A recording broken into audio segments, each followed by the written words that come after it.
شروع اللہ کے نام سے جو بڑا مہربان نہایت رحم والا ہے۔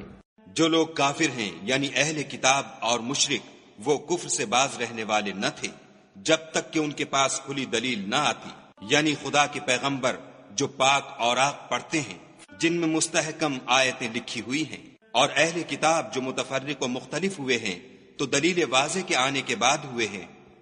اور ان کو حکم تو یہی ہوا تھا کہ اخلاص عمل کے ساتھ خدا کی عبادت کریں اور ایک سو ہو کر،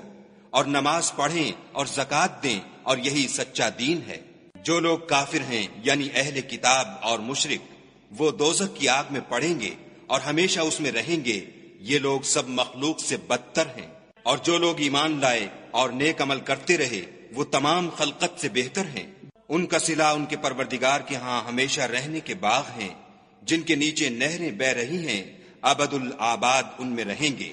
خدا ان سے خوش اور وہ اس سے خوش۔ یہ صلہ اس کے لیے ہے جو اپنے پروردگار سے ڈرتا ہے۔